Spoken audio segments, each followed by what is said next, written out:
বলে বাইরের মানুষরা নাকি বদলে যায়, এখন তো দেখছি নিজের মানুষরাও বদলে যায়। বাইরে যখন তোর সাথে দেখা হয়েছিল আমি খুব খুশি হয়েছিলাম, ভেবেছিলাম পুরনো বন্ধুকে ফিরে পেলাম। কিন্তু আজ বুঝলাম আমাদের বন্ধুত্ব অনেক আগেই শেষ হয়ে গেছে। আমাদের মতো গরিবদের বন্ধু হয় না। পায়েল, আমি তোকে আপন ভেবেছিলাম, কিন্তু তুই আমাকে পর করে দিলি। রিয়া, তুই এসব কি বলছিস? তুই সত্যিই ভেবে নিলি যে আমি তোকে ঠকানোর জন্য মিথ্যে বলেছি? মিথ্যে না তো আর কি, আমি আসছি।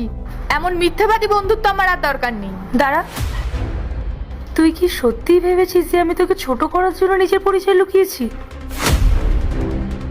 আচ্ছা রিয়া, তুই একবার আমার জায়গায় নিজেকে রেখে দেখ তো। তুই যদি সত্যিটা জানতে পারতিস তাহলে তুই কি আর আমাকে আগের মতো জড়িয়ে ধরতে পারতিস? তুই কি আমাকে তোর বন্ধু বলে ডাকতে পারতিস? পারতিস না। তোর মাথায় তখন গরিব আর বড় লোকের পার্থক্যটা চলে আসতো।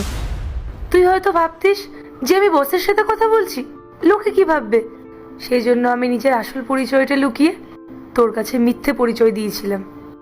আমি চেয়েছিলাম তুই আমাকে বন্ধুর মতো দেখ, বস হিসেবে না।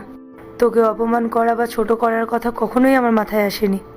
পায়েল, তবে কি আমি ভুলছিলাম? তুই জানিস না রিয়া, তুই আমার কাছে কতটা দামি। তুই আমার কাছে শুধু বন্ধু নোস, তুই আমার বোনের মতো। আমাকে ক্ষমা করে দে পায়েল, আমি তোকে ভুল বুঝেছিলাম। রাগ আর অভিমানের মাথায় আমি তোকে অনেক কিছু বলে ফেলেছি। ভুলে গিয়েছিলাম আমি, তুই তো আমার ছোটবেলার বন্ধু। তুই কখনো বদলাতে পারিস না, আমাকে প্লিজ ক্ষমা করে দে।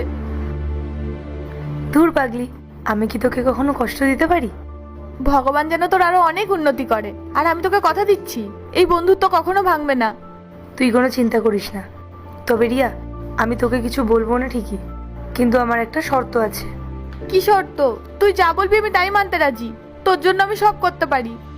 কোনো কিছু করতে হবে না, তবে তুই আমার অফিসে এই কাজ আর করবি না। আমি চাই তুই আমার কোম্পানির অ্যাকাউন্টেন্ট হিসেবে কাজ করিস। পড়াশোনায় তো তুই বরাবরই খুব ভালো হয়েছিলিস, তাই আমি জানি এই দায়িত্বটা তুই খুব ভালোভাবে সামলাতে পারবি। আর তুই আমার পাশে থাকলে তো আমার কোনো ভয় নেই। তুই তুই আমার উপরে এত বড় ঋণের বোঝা চাপিয়ে দিলি। ধুর বোকা, বন্ধুত্বের ক্ষেত্রে কোনো ঋণ হয় না, এটা তো তোর প্রাপ্য সম্মান। Thank you Payel. ধুর, বন্ধুত্বের মধ্যে আবার কিসের থ্যাংক ইউ রে পাগলি?